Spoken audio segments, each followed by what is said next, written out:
Sobat Maestro, sesaat lagi kita akan bersama-sama mengikuti ibadah raya bersama Gereja Bethany Fresh Anointing. Selamat mendengarkan.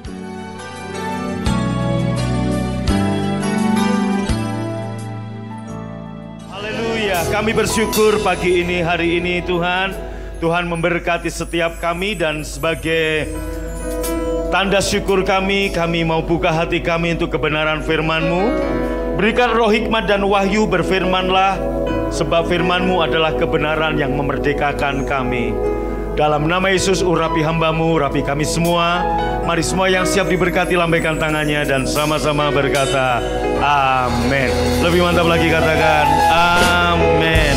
Tepuk tangan paling meriah buat Tuhan, wow.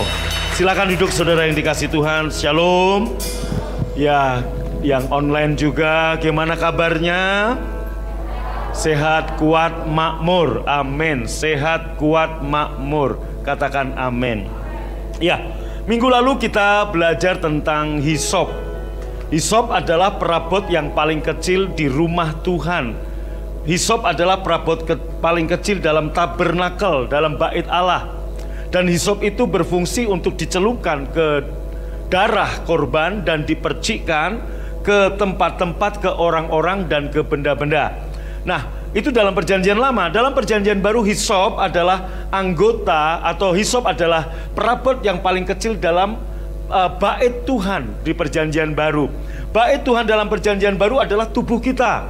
Firman Tuhan berkata, bukankah tubuhmu adalah bait Roh Kudus, bait Tuhan. Nah, yang paling kecil dalam tubuh kita adalah lidah. Inilah hisop kita. Saudaraku, sebanyak apapun hisop kau simpan dalam baskom kehidupanmu, nggak akan ngefek. Kalau Anda harus pakai hisop itu dipercikkan, saudaraku. Nah, sama, hisop ini dicelupkan ke darah Yesus yang ada dalam tubuh kita, dan kemudian dipercikkan dengan mulut kita, dengan lidah kita, ke orang-orang, anak, suami, istri, ke tempat-tempat, ke rumah-rumah, ke bisnis, ke pekerjaan, ke benda-benda. Nah, pada waktu Anda memercikkan, disitulah kuasa Tuhan nyata. Katakan amin. Baik, nah saudara yang dikasih Tuhan, saya mau membagikan kepada saudara bahwa akar dari 90% kegagalan itu karena cara pikir yang salah tentang Tuhan, tentang diri kita sendiri, dan juga tentang keadaan. Ya, cara pikir yang salah dalam diri kita itu adalah akar dari 90% kegagalan kita. Maka saudara, saya mau ngulang sedikit untuk kita masuk ke sana supaya Anda bisa berpikir dengan pola pikir perjanjian baru. Perhatikan baik-baik. Nah, cara pikir yang benar dalam segala hal. Saya boleh beri judul khotbah saya pagi ini adalah kita punya pola pikir yang benar, yang dalam segala hal. Yang pertama tentang Tuhan, saudara. Kita lihat. Cara pikir yang salah tentang Tuhan menciptakan pondasi di mana tidak ada sesuatu pun yang dapat dibangun di atasnya. Jadi kalau Anda dan saya punya cara pikir yang salah tentang Tuhan, nggak ada itu seperti pondasi yang kita nggak bisa bangun apapun. Saudaraku, perhatikan baik-baik. Banyak orang punya cara pikir yang salah tentang Tuhan, maka kehidupannya salah karena konsep pikirnya salah, saudaraku. Terus saudara ya, cara pikir yang salah tentang diri sendiri melahirkan ketakutan, kecemasan, kelemahan, minder, atau sebaliknya yaitu kesombongan dan merasa hebat. Ini pola pikir atau konsep pikir yang salah tentang diri sendiri. Kalau Anda berpikir tentang diri sendiri Anda salah, itu akan menciptakan ketakutan dalam hidupmu, akan menciptakan kelemahan, kecemasan, atau sebaliknya, saudaraku, Anda bisa saja malah merasa hebat dan sombong. Kamu bermegah dengan apa yang kamu punya. Ini konsep pikir, dan saya mau katakan akar dari 90% kegagalan saudara dan saya adalah konsep pikir yang salah, pandangan yang salah kita tentang Tuhan, tentang diri sendiri, dan juga tentang keadaan. Saudaraku, cara pikir yang salah tentang situasi, kondisi, dan keadaan menjadikan Anda budak dari keadaan. Maka keadaan menjadi majikanmu, keadaan menjadi bosmu. Saudaraku, sehingga orang-orang diperbudak dengan keadaan. Seperti 1 tahun masa pandemi ini, banyak orang menyalahkan keadaan. Banyak orang berpikir, ini begini, oh ini begini. Maka saudaraku, semua juga mengalami Bukan hanya satu dua sisi, semua mengalami. Bahkan sopir saya, saudaraku, dia berteman dengan orang-orang Kristen juga. Sopir saya non-Kristen, dia berteman dalam grup jalan kaki pagi-pagi. Dia mendapat kabar yang bangkrut bukan hanya usaha, bukan hanya toko. Ada bahkan banyak gereja yang bangkrut dalam 1 tahun ini. Nah, saudaraku, maka orang-orang itu temannya nanya, gerejamu, gereja bosmu gimana? Oh, baik-baik saja, is okay. Nah, karena dia tahu, saudaraku. Nah, maka kalau Anda punya pikir yang salah tentang Tuhan, tentang diri sendiri, tentang keadaan, 90% kegagalanmu dimulai dari situ. Maka saya mau mengubah, saudaraku, sebab pondasi ini harus di breakthrough. Roma 12 ayat 2 berkata begini, janganlah kamu menjadi serupa dengan dunia ini, tapi bertransformasi. Berubahlah cara pikirmu, supaya kamu dapat membedakan mana kehendak Tuhan, yang baik, yang berkenan, dan yang sempurna. Lihat saya, karena cara pikir kita salah tentang Tuhan, cara doanya pun juga salah. Banyak orang dalam perjanjian baru doanya apa? Tuhan, jika ini kehendakmu, lancarkan usahaku. Loh, saudaraku, itu doa yang salah. Karena Anda nggak tahu ini kehendak Tuhan atau tidak. Anda harus tahu, waktu kamu berdoa, doa ini sesuai dengan kehendak Tuhan atau tidak. Doa dalam perjanjian yang baru, yaitu doa sesuai dengan kehendak Tuhan. Doa yang dijawab adalah doa yang sesuai dengan kehendak Tuhan. Ada pertanyaan berikutnya, Pak, gimana saya bisa tahu ini kehendak Tuhan atau tidak? Supaya kamu bisa tahu ini kehendak Tuhan atau tidak, kamu harus berubah. Pembaruan budimu harus berubah, sehingga kamu dapat membedakan mana kehendak Tuhan yang baik, yang berkenan, dan yang sempurna. Doa perjanjian lama, doa dengan harapan. Sekiranya Tuhan, itu harapan. Doa perjanjian baru, doa dengan iman. Kenapa, Pak? Gini, Pak, perjanjian lama berdoa berdasarkan harapan bahwa Allah Bapa akan mengirimkan anaknya yang tunggal untuk menjadi Mesias, penyelamat mereka. Artinya mereka belum melihat fakta itu. Mereka baru berharap bahwa putra Allah akan dikorbankan bagi mereka. Sementara kita yang ada di perjanjian baru, doa dengan iman untuk melihat ke belakang pada karya salib Yesus. Dia sudah melakukan semua bagi kita. Maka iman kita adalah iman percaya Tuhan Yesus sudah menyelesaikan bagi kita dosa-dosa kita. Kalau dosa aja sudah diselesaikan, apalagi kesehatan, kemakmuran, kehidupan. Nah, doa kita harus doa dengan iman. Katakan amin. Oke, saudaraku, mari kita lihat. Maka perbarui konsepmu tentang Tuhan. Tuhan yang kita punya adalah Tuhan penyembuh. Tuhan yang kita punya adalah Tuhan penyedia. Tuhan yang kita punya Tuhan yang pelindung. Coba Bapak Ibu, Anda boleh lihat, banyak orang berkata begini, Tuhan yang memberi, Tuhan yang mengambil. Itu perkataan Ayub. Bapa yang saya punya di dalam Yesus, dia nggak pernah memberi dan mengambil lagi. Kalaupun dia mengambil, dalam tanda kutip, karena dia mau mengganti yang lebih baik. Katakan amin. Saudara, saya ingat, persembahan mobil saya yang pertama itu kuda, saudara. Saya tabur untuk BFA Jogja waktu itu. Nah, sampai hari ini saya terus melihat persembahan mobil yang saya berikan pada Tuhan makin hari makin bagus, makin hari makin mahal. Artinya apa? Waktu saya memberi apa yang saya punya, Tuhan bukan mengambil, Dia mau mengganti yang lebih baik. Amin. Nah, kenapa saya dengan enteng, dengan ringan hati, dengan ringan tangan, kalau Tuhan butuh saya kasih? Why? Yang terakhir, saudaraku, saya dapat mobil dari Tuhan gratis, free gratis, saudaraku. Dan Tuhan, saudara, saya tahu bahwa saya harus beli tanah untuk parkir di gedung yang baru nanti. Itu parkirnya kurang, ada tanah di belakang dijual, saudaraku. Minta harganya berapa, saudaraku? Segini. Saya tawar setengahnya, dikasih, saudara. Itu lewat perdebatan yang alot, saudaraku. Nah, akhirnya mau nggak mau saya harus bayar, kan. Nah, saya punya mobil, saya jual, saudaraku. Dan mobil itu laku berapa? 2M 50 juta. Saya enteng aja memberi. Kenapa? Saya dapatnya juga gratis dari Tuhan, free, nyantai, saudaraku. Ya, saudara, gimana Pak caranya? Bukan uang gereja, bukan uang perpuluhan, free, gratis dari Tuhan. Ini Bu Ana nih saksinya, saudaraku, ya. Bu Ana Blackpink, yang rambutnya Blackpink itu, saudaraku, kata Jumadi gitu. Nah, saudaraku, saya nyantai aja. Kenapa? Loh, saya dapatnya dari Tuhan juga gratis. Kalau Tuhan minta, ya beri aja. Walaupun itu mobil impian, mobil impian dari zaman saya mula muda, mobil kesayangan. Tapi waktu Tuhan bilang, ya oke aja. Kenapa? Karena aku tahu 35 tahun aku kenal Tuhan, sekali dia mengambil, bukan untuk mengambil, dia mengganti, melipat gandakan, bahkan lebih baik. Betul? Kenapa? Banyak orang Kristen sulit memberi perpuluhan karena konsep pikirnya tentang Tuhan salah. Dia berpikir, loh gajiku cuma 3 juta, nggak dipotong perpuluhan aja nggak cukup, apalagi dipotong. Makanya dia mulai nyalahkan keadaan. Saudaraku, kenapa kau nggak ngalami perubahan? Kenapa? Karena cara pikirmu tentang Tuhan salah, tentang diri sendiri salah, tentang keadaan salah. Maka hari ini perbaiki cara pikir saudara. Yang pertama, Anda harus lihat konsep Anda tentang Tuhan. Dia Bapa yang baik. Dia bukan Bapa yang memberi dan mengambil. Dia bukan Bapa yang memberi yang baik dan kadang-kadang jelek. Seperti perkataan Ayub pada istrinya, lu jangan hanya mau nerima yang baik dari Tuhan. Kenapa kamu gak mau nerima yang buruk? No, Bapa yang saya kenal dalam Yesus gak pernah ngasih yang buruk. Amin, haleluya. Bapa gak pernah ngasih yang buruk. Loh, saudaraku, Bapa yang mana sih ngasih anaknya minta roti ngasih batu? Bapak mana sih yang anaknya minta ikan ngasih kalajengking? Kalau Bapak di dunia aja nggak lakukan begitu, lebih-lebih Bapakmu yang di sorga, dia hanya memberi pemberian yang baik kepadamu. Nah, konsep pikir ini, maka berubahlah oleh pembaruan budimu, saudara. Dia Bapa pelindung, dia Bapa penyedia, dia Bapa penyembuh.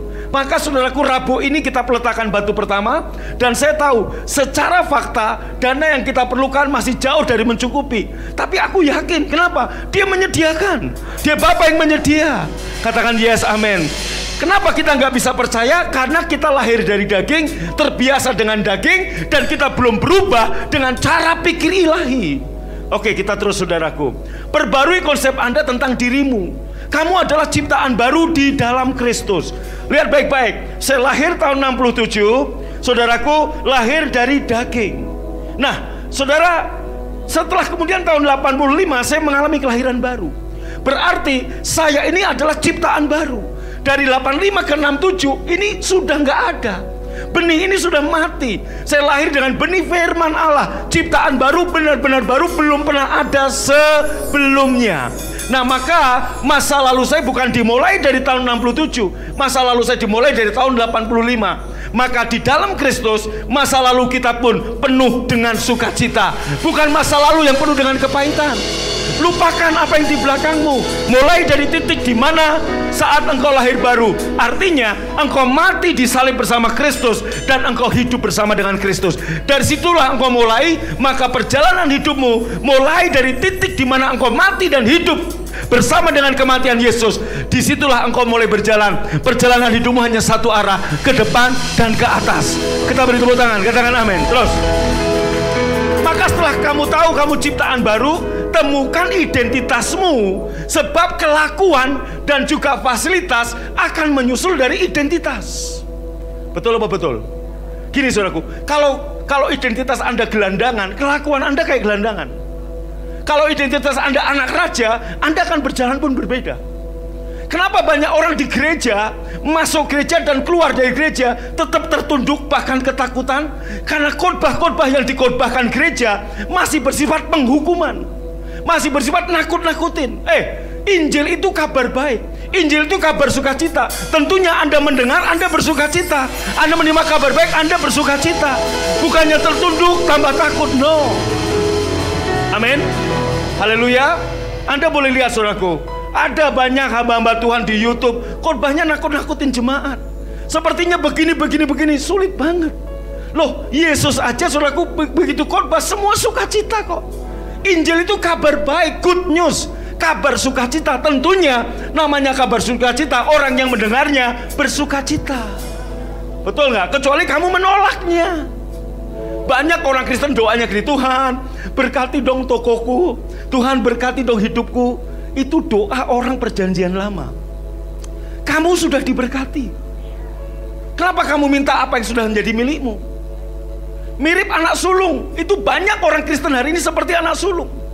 Dia protes sama bapaknya karena konsep tentang bapaknya salah. Pak, aku bertahun-tahun melayani Bapak. Aku bertahun-tahun tidak pernah mengecewakan Bapak. Aku setia sama Bapak. Tapi Pak, jangankan lembu tambun, anak kambing aja Bapak nggak pernah ngasih. Bapaknya ngelus dada, nak. Bapaknya ngelus dada, Bapak Ibu bilang gini, nak, kamu selalu bersama-sama dengan aku. Apa yang aku punya, milikmu. Bagaimana kamu mau minta apa yang sudah menjadi milikmu? Apa yang harus kamu lakukan dengan apa yang menjadi milikmu? Ambil, ucapkan syukur, deklarasi. Itu akan mengalir dalam kehidupanmu. Ingat, orang baik akan mengeluarkan benda harta yang baik dari perbendaharaannya yang baik. Kalau kamu nggak menyadari kelimpahan yang kamu punya, itu nggak akan mengalir dalam kehidupanmu. Anda harus menyadari dulu, oh aku sudah diberkati, oh aku sudah diampuni, oh aku makmur. Waktu kamu sadar itu punyamu, baru itu mengalir dalam kehidupanmu. Lah kalau kamu ngomong, Tuhan, aku kekurangan, terus berkati aku ya Tuhan, tolong. Yang Anda sadari kekurangan Anda. Anda nggak tahu identitas yang baru Anda di dalam Tuhan. Bukankah hari ini banyak orang Kristen seperti itu? Revival Grace Harvest tahu, dia anak saya. Dia menyadari apa yang saya punya. Jadi apa yang saya punya, dia punya. Nah, karena dia sadar itu, saudaraku, apa saja yang ada di rumah saya milik dia. Sama, Anda anak Bapa di surga. Yang Bapa punya, kamu punya. Apakah Anda sadar itu milik saudara? Amin. Jadi jangan berdoa lagi, Tuhan berkati aku. Kamu sudah diberkati. Jangan lagi berkata, Tuhan sembuhkan aku. Yesus berkata, oleh bilur Yesus kamu telah sembuh. Tuhan, aku kok miskin terus, kapan aku kaya? Loh, 2 Korintus 8 ayat 9, dia yang kaya rela jadi miskin supaya kita yang miskin menjadi kaya. Artinya apa? Sadari dulu. Gimana kabarmu? Anda sadar itu punya Anda? Nah, waktu Anda sadar itu kepunyaanmu, kamu akan memilikinya. Nangkep? Loh, kalau Anda nggak sadar Anda punya deposito, gimana Anda bisa mencairkan? Tapi kalau Anda sadar Anda punya deposito, kamu bisa cairkan. Sama, Anda harus sadari apa yang kamu punya di dalam Yesus. Tepuk tangan buat Tuhan. Ayat berikutnya, bagian berikut.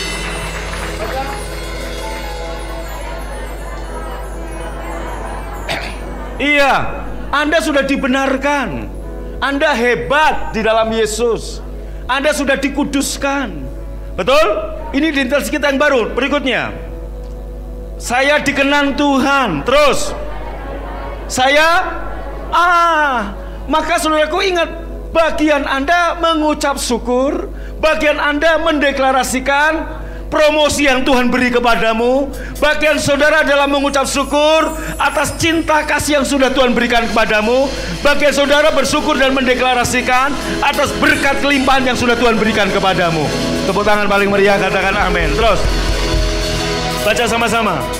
Saya diciptakan untuk jadi bukan kita diciptakan jadi pemenang, bukan pecundang. Haleluya. Terus saudaraku, nah sekarang perbaharui konsep pikirmu tentang keadaan melalui terang firman Tuhan, melalui terang Kristus. Jangan lihat keadaan dengan kacamata para pakar-pakar ekonomi, para pakar pandemi. Jangan lihat saudaraku keadaan lewat terang omongan-omongan orang. Dengar baik-baik, Bill Gates bisa bicara. Saudaraku, saya mau katakan, dan apa yang Bill Gates katakan bisa betul, bisa salah.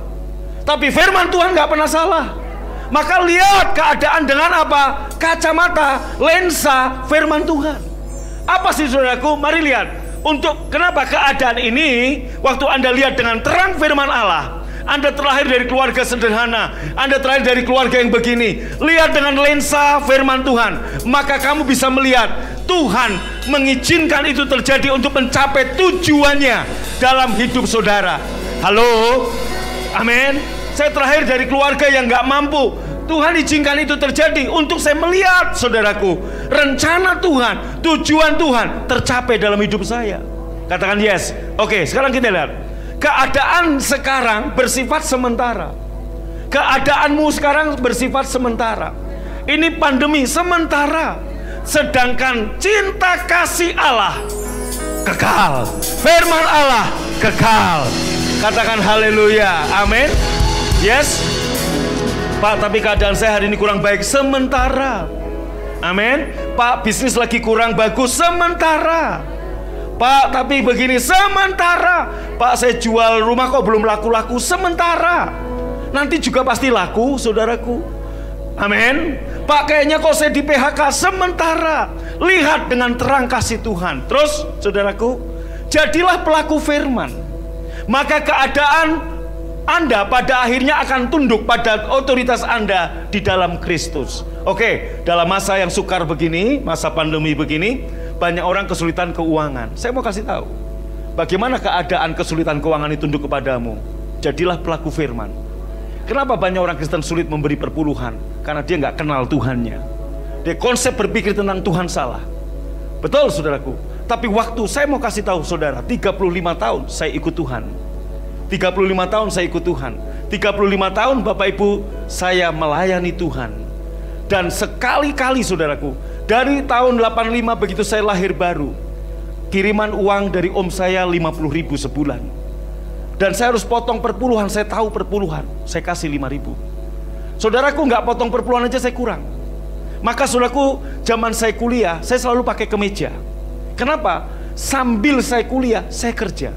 Saya les elektroluk, saya les elektronik, saya les pisau, saudaraku, macam-macam saya kerjakan. Panci, dari panci ajaib sampai panci yang nggak ajaib, saya jualin semua, saudaraku. Loh ya, ngelesin anak-anak sekolah. Kenapa? Untuk nambah penghasilan. Nah, kenapa saya dengan ringan, saya setia memberi perpuluhan saya? Karena saya tahu bahwa ini untuk saya. Keadaan miskin itu sementara, sebab Tuhan sudah memberkati saya. Dia Allah yang kaya rela jadi miskin supaya aku yang miskin jadi kaya. Kenapa hati saya nyantai? Karena begitu. Maka Bapak Ibu, harvest anak saya mau saksikan buat saudara. Dalam 1 bulan ini ngasih persembahan gedung, saudaraku, luar biasa. Yang pertama Januari, dia dapat angpau ulang tahun, saudaraku. Dia langsung bilang ke maminya, Mi, potong perpuluhan. Terus kasih pembangunan Mi 1 juta. Maminya nanya, emang disuruh bapak? Enggak. Siapa yang suruh? Tuhan. Begitu, saudaraku. Nah, yang kedua, Cynthia kemarin, saudaraku, ada dapat angpau. Kemudian dia bilang lagi, potong perpuluhan, Pak. Mi, buat persembahan pembangunan 1 juta. Dia kasih lagi pembangunan. Saya tanya, untuk apa, Bos? Nanti supaya kalau harus jadi pendeta, harus menue. Nah, saudaraku, dia udah ngerti. Amin. Hatinya nggak melekat. Nah, kenapa dia enteng? Karena dia lihat bapaknya udah biasa begitu. Like father, like son. Kalau kamu pelit, anakmu juga pelit. Jangankan ke Tuhan, ke kamu juga akan pelit nantinya. Pak, Bapak Ibu makanya introspeksi. Kalau Anda punya anak pelit, siapa tahu kamu dulu pelit sama Tuhan.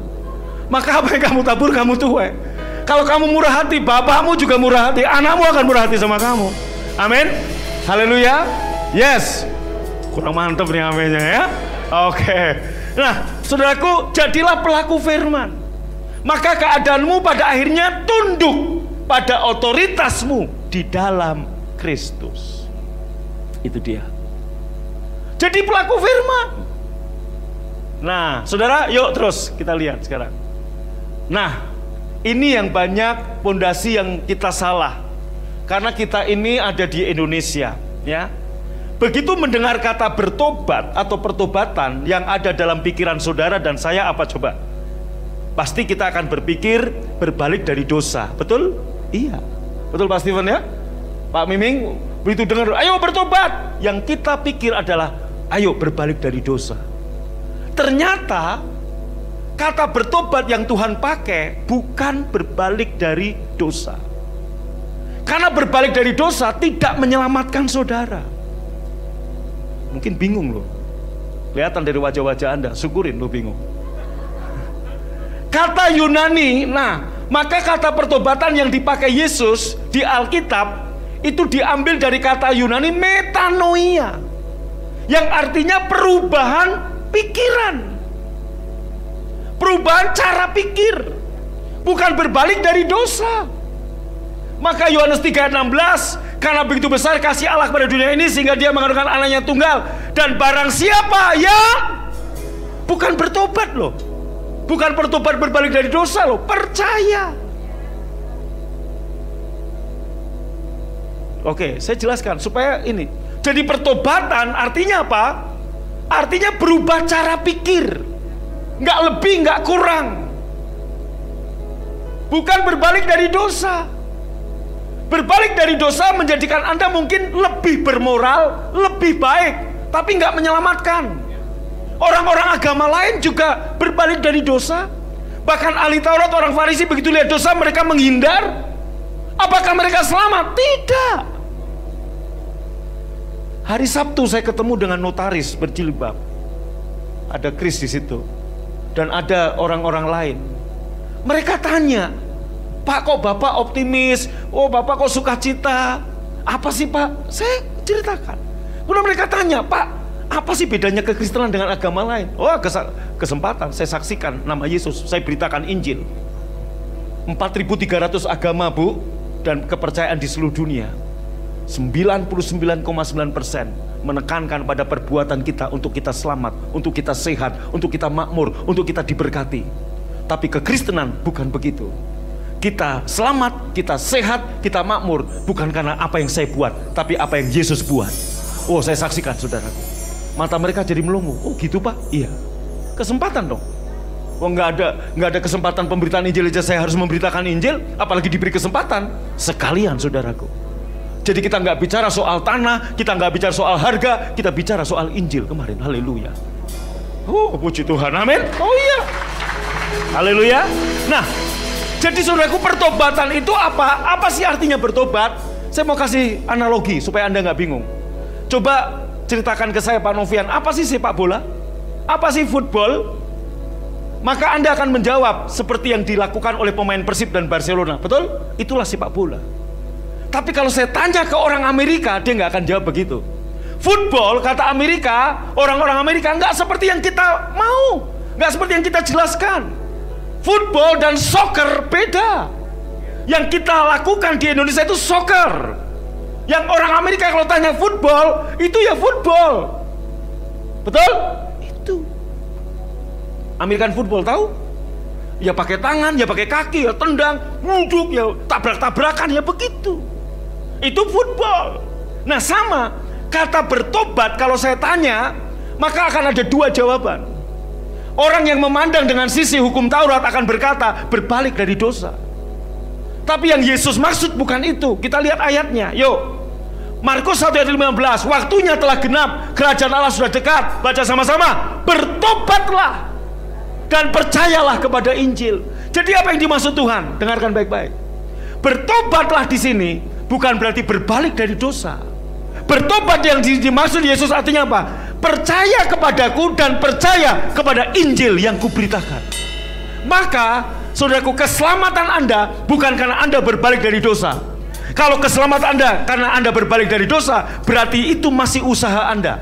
Efesus 2 ayat 8 dan 9. Kita selamat bukan karena usaha kita, tapi karena kasih karunia. Berarti Yohanes 3 ayat 16 itu yang dimaksud betul. Karena begitu besar kasih Allah akan dunia ini, sehingga bla bla bla bla, supaya setiap orang yang percaya, bukan yang berbalik dari dosa, yang percaya. Nah, karena kita percaya kepada Yesus, dosa kita diampuni. Identitas kita orang yang diampuni, orang yang sudah dibenarkan. Dengan identitas orang yang sudah diampuni, dengan identitas yang baru, orang yang sudah nggak ada dosa, nggak layak lagi hidup dalam dosa. Mengerti, saudara? Orang Yahudi menjauhi dosa.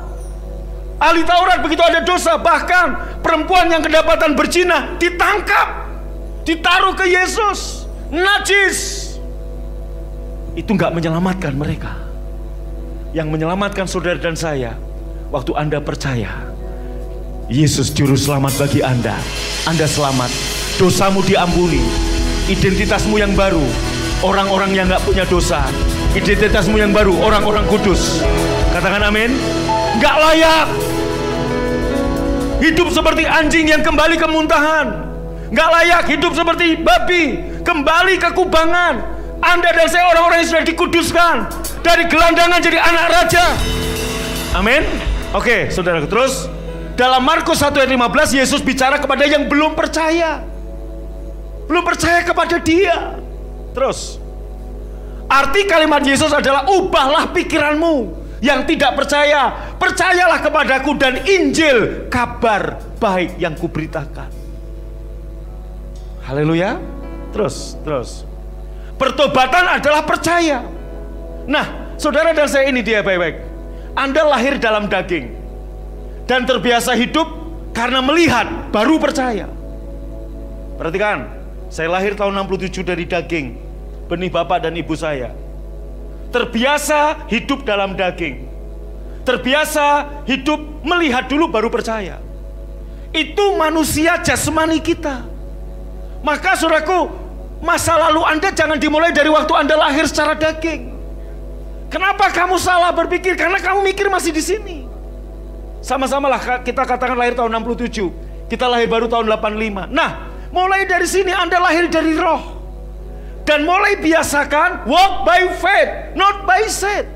Hidup dengan iman, bukan karena melihat. Maka apa yang kamu imani, kamu percaya itu akan terjadi. Amin. Kita udah terbiasa ngelihat dulu baru percaya. Pak, susah sih percaya. Kalau saya ngelihat sih bisalah Pak percaya. Nenek tua juga bisa kalau begitu. Tuhan mau apa? Walk by faith. Berjalan dengan iman, hidup dengan iman. Baru kamu akan melihat. Bukan melihat dulu baru percaya. Maka pertobatan artinya apa? Cara Anda yang hidup dalam daging, yang harusnya ngelihat dulu baru percaya, itu harus berubah. Jadi kalau hari ini saya ngomong ayo bertobat, berubahlah cara pikir saudara. Yesus waktu mengalami masalah yang cukup rumit bagi banyak orang saat itu, 5.000 orang laki-laki kelaparan semua. Kalau disuruh pulang, pingsan di tengah jalan. Yesus tanya, apa yang ada padamu? Ada Pak, ada Tuhan, 5 roti 2 ikan, tapi apa artinya bagi sebanyak ini? Bawa sini. Yesus, saudaraku, menyadari kelimpahannya. Maka Anda lihat, nggak dikatakan kemudian Yesus memohon kepada Bapa di surga. Oh Bapa tolong lipat gandakan. Enggak, dia ngapa? Mengucap syukur. Kenapa? Karena walk by faith. Kita mau bangun gedung gereja. Dana yang kita perlukan kurang lebih 100 saudara. Dana yang sudah ada 20-an, kurang 80 miliar. Apa yang saya lakukan? Saya menyadari kelimpahan. Kan segala sesuatu adalah milikku, santai aja. Maka Anda lihat saudara, sebelum pandemi gereja BFA kehadiran dari anak kecil sampai orang tua hampir 4.000 orang. Sejak masa pandemi kurang lebih saudaraku hari ini sekitar 700-800 hampir 1.000. Berarti kita baru 25% lah yang hadir. Secara fakta berarti kolekte keuangan perpuluhan semua turun. Tapi apakah Anda lihat saya ngeluh, saya ngomel, saya bersungut-sungut, kemudian saya nggak semangat melayani? Kalau gitu saudaraku, kemudian khotbah saya kurangi, kalau dulu bagus sekarang agak kurang bagus? Enggak. Malah lebih bagus menurut saya. Amin. Oh iya. Kenapa? Walk by faith, not by sight. Saya berjalan dengan iman, saya mengucap syukur. Keadaan ini sementara. Kenapa kita biasa mengeluh ngomel? Kenapa saya nggak ngeluh, nggak ngomel, saya tetap suka cita? Why? Karena kita ini terbiasa hidup dalam daging. Makanya apa saudaraku? Biasa hidup dalam daging, lihat dulu. Sementara hidup dalam roh, percaya dulu. Ya, kalau saya ngasih perpuluhan diberkati sih boleh, saya akan kasih. Itu namanya ngeliat dulu. Saya contohnya Pak Stephen saksi, 2003 saya kenal beliau. Nobody, no money. Saya punya rumah cuma satu di Cirebon. Di Bandung, saya numpang, diberi tumpangan oleh seorang pensiunan angkatan darat. Beliau pernah ke sana. Itu. Hari ini Tuhan berkati saya rumah lebih dari satu. Nobody, no money. Ini Pak siapa? Sukadame. Saya ngobrol sama dia di WA chatting. Saya bilang, iya Pak ya, dulu datang dari Nias, dari Medan ke Bandung, nobody, no money kan? Iya, sekarang diberkati. Ngikutin apa yang saya lakukan. Saudaraku, kenapa? Karena kita terbiasa hidup di sini. Maka coba, ya, saya cerita soal harvest. Belum tentu Anda bisa kayak harvest loh. Loh Pak, harvest kan gampang Pak, makan masih sama Bapak. Ya, minta bakso tinggal uang Bapak. Loh saudaraku, Anda jadi harvest, katakan Anda nih anaknya siapa ya? Anakmu lah, nggak usah lah. Kamu punya anak dapat angpau, suruh kayak harvest, belum tentu bisa. Padahal dia juga sama statusnya, makan juga ikut kamu. Betul nggak? Tidur ikut kamu, tapi belum tentu bisa. Kenapa belum tentu bisa? Mungkin karena Anda belum mencontohi. Jadi jangan salahkan dia, Anda juga. Kenapa anakmu pelit? Like father, like son. Bapakmu di surga pelit nggak? Nah, kalau kita pelit, kamu anak siapa? Halo? Lihat baik-baik. Mobil pertama yang saya tabur untuk pekerjaan Tuhan, Mitsubishi Kuda. Itu pertama. Naik. Tambah hari tambah dahsyat. Enggak tambah kurang. Terakhir Land Cruiser, saudara. Enteng saya ngasihnya. Dan saudaraku, ya Budion baru tahu sekarang nih, saya khotbahkan nih. Saya sama Harvest kemarin ke satu dealer mobil. Ambil saudaraku kredit. Demi saya beli parkiran, tanah parkiran. Saya mau ambil mobil saudaraku yang 1/5 dari LC. Kredit saudaraku. Tuh, Budion kemarin nanya, kemana sih? Ada deh gitu saudaraku. Sorry ya, baru tahu sekarang ya. Yang penting ikut naik aja. Saya sama Harvest. Pulang-pulang bawa babi panggang saudara. Karena saya belum khotbahkan jadi boleh makan, gitu kan. Saudara, saya mau kredit saudaraku. Kenapa? Loh, saya nggak ada mobil kan? Ini Jimny juga mau saya jual saudaraku. Itu mobil legendaris, saya mau jual. Bahkan motor Tiger saya jual. Udah ada yang nawar, Jigotyo, nggak mau ah. Kenapa? Itu motor udah nggak keluar lagi di dealer. Lu mau cari nggak ada lagi. Hanya ada di dealer Agung Takaryana Motor. Anda boleh beli saudara. Amin. Kenapa saya enteng? Karena saya kenal siapa Tuhan saya. Konsep pikir saya benar. Tentang diri sendiri benar. Tentang keadaan benar. Maka keadaan seperti ini, kalau Anda hari ini tokomu mungkin agak sepi, bisnismu agak, dengar. Lihat dengan kacamata Kristus. Ini sementara. Kamu warga kerajaan surga. Hidupmu gak diatur dari sini, dari surga. Katakan yes, amin, haleluya. Amin. Oke, terus saudaraku. Nah, ubah cara pikirmu. Dan percayalah kepada Injil kasih karunia. Sebab keselamatan, kesehatan, kemenangan, kelimpahan, kemakmuran, semua adalah apa? Semua adalah apa? Kasih karunia. Semua adalah apa? Kasih karunia. Kalau saudara selamat karena usahamu, untuk apa Yesus mati buat kamu? Kalau Anda sehat karena usahamu, untuk apa Yesus mati? Kalau kamu makmur kaya karena kerja kerasmu, banyak orang yang kerja keras tetap nggak kaya. Tapi ada juga Pak, yang kerja keras tapi kaya, betul.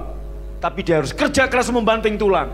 Tapi dengan kasih karunia, kamu kerja 1 jam sama dengan orang lain kerja 20 jam.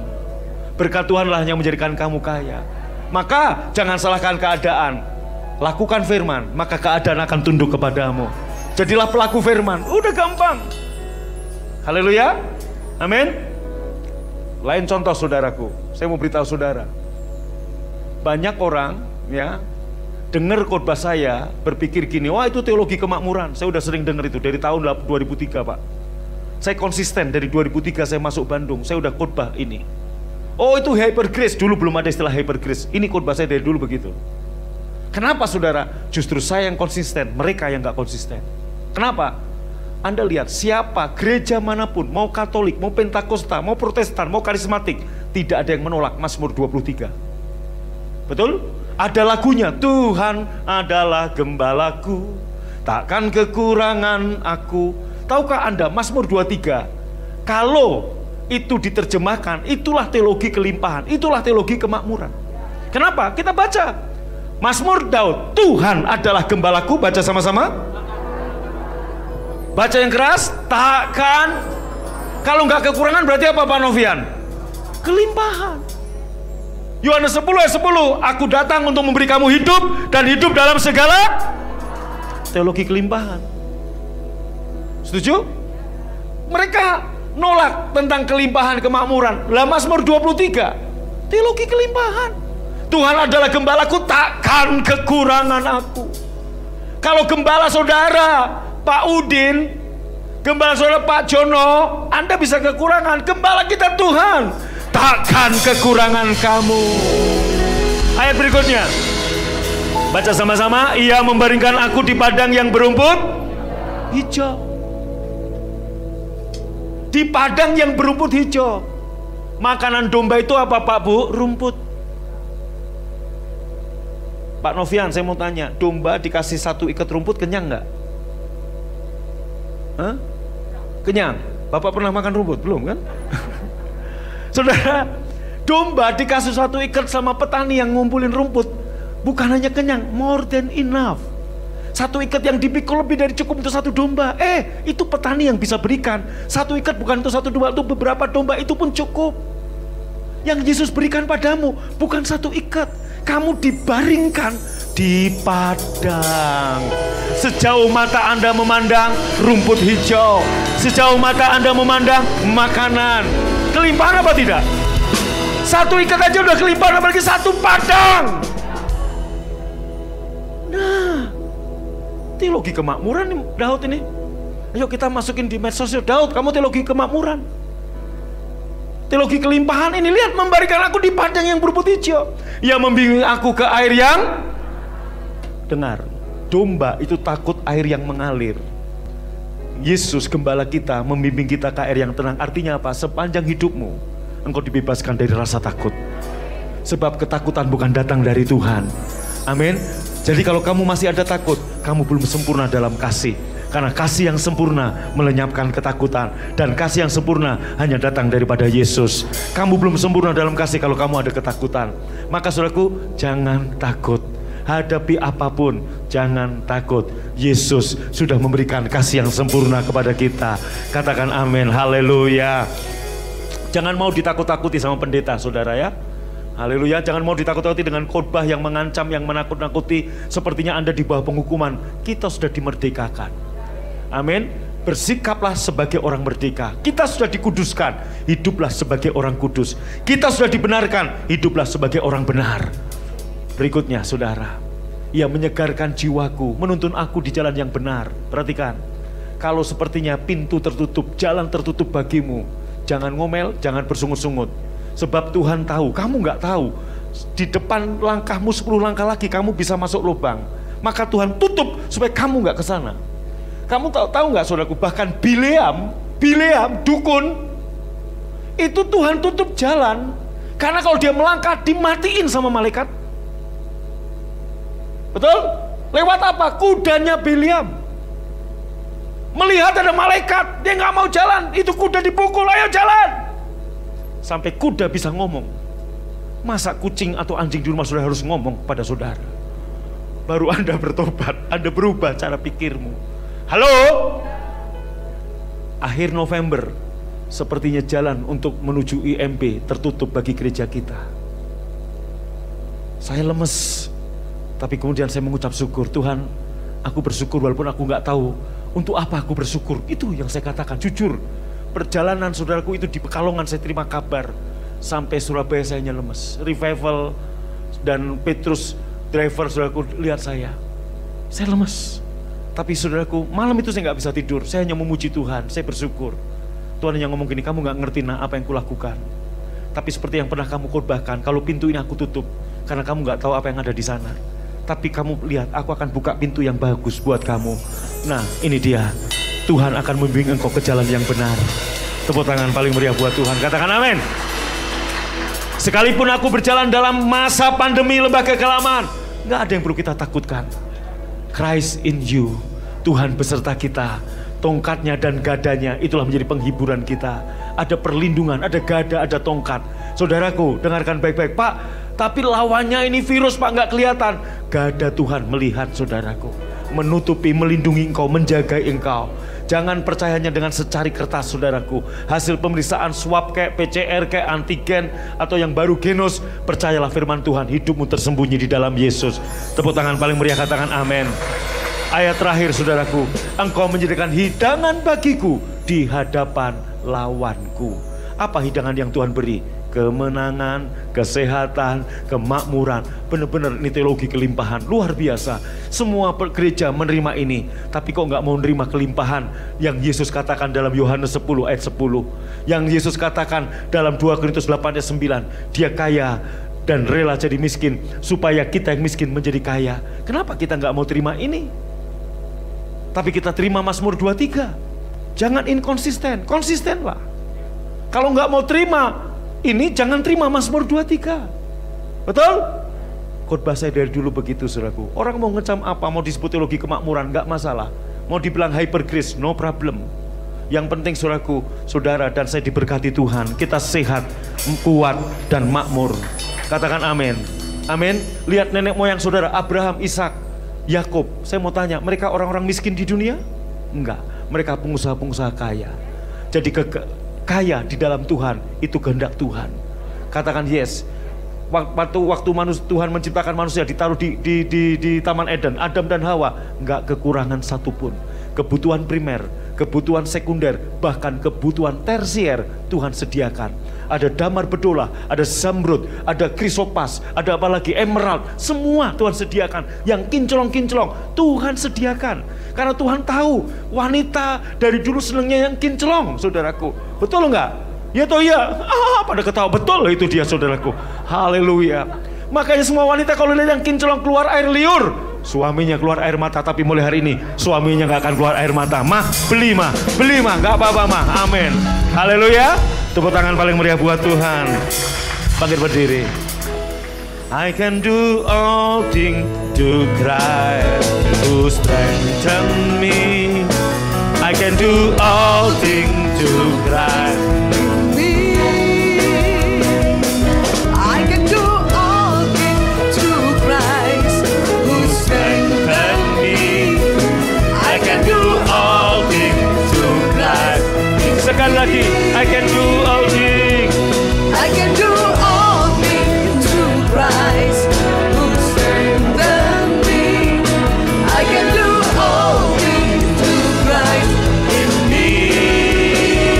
Sing hallelujah. Lambaikan tanganmu. To my King. Sing hallelujah in the highest. Sing hallelujah to my King. Jesus the Lord. Sing Hosanna. Sekali lagi, sing hallelujah to my King. Sing hallelujah in the highest. Sing Hallelujah to my King, Jesus the Lord. Sing Hosanna. Jesus the Lord. Sing Hosanna. Lagi, Jesus the Lord.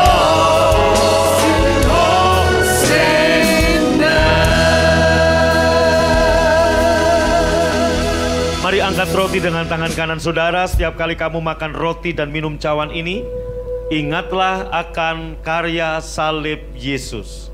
Dia menyelesaikan semuanya bagi kita. Apakah Anda percaya? Itu saja, saudaraku. Dia sudah menyembuhkan, dia sudah memberkati, dia sudah menolong, dia sudah mengampuni saudara. Yesus mengambil roti saat malam hendak diserahkan, mengucap berkat, memecah-mecahkannya, dan memberikan pada murid-muridnya serta berkata, ini tubuhku yang dipecah-pecahkan bagimu. Dan oleh bilur-bilur Yesus kita telah sembuh. Yang percaya ini tubuh Tuhan Yesus, ambil dan makan dalam nama Yesus.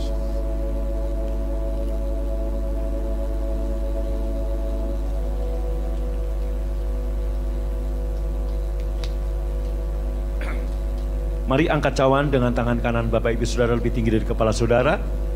Yesus mengambil cawan sesudah makan, mengucap syukur atasnya, memberikan pada murid-muridnya, dan berkata, ini cawan perjanjian baru yang dimeteraikan oleh darahku, ambillah, minumlah. Engkau yang percaya ini darah Yesus, darah yang memeteraikan perjanjian, darah yang mengampuni dosa kita, minum dengan hormat dalam nama Yesus. Engkau sedang menelan kehidupanmu. Engkau sudah menelan kesehatanmu, kemakmuranmu, kesembuhanmu. Yang online juga engkau sedang menelan kesembuhan, kemakmuran, kemenanganmu. Ucapkan syukur, terima kasih untuk tubuh dan darahmu. Setiap kali kami makan dan minum roti dan cawan ini, kami memberitakan kematianmu sampai engkau datang. Sekarang saudaraku, sebagai tanda syukur kami bawa persembahan kami. Kami kembalikan persepuluhan kami. Kami bawa persembahan gedung. Berkati semua tangan yang memberi, yang menabur 30, 60, 100 kali ganda. Dan sebelum kami pulang, kami akan terima berkat Tuhan. Buka hatimu, angkat tanganmu. Tuhan memberkatimu dan melindungimu. Tuhan menyinarimu dengan wajahnya dan memberimu kasih karunia. Tuhan menghadapkan wajahnya kepadamu dan memberimu damai sejahtera. Pulanglah dan terimalah berkat yang berlimpah-limpah dari Bapa di surga, cinta kasih dari Tuhan Yesus, dan persekutuan yang manis Roh Kudus menyertai memberkati engkau dari sekarang sampai selama-lamanya. Yang percaya dan diberkati berkata, amin. Tuhan Yesus memberkati. God bless you dan shalom. Sobat Maestro, Anda baru saja mendengarkan ibadah raya bersama Gereja Bethany Fresh Anointing. Terima kasih atas kebersamaan Anda. Selamat hari Minggu dan Tuhan Yesus memberkati.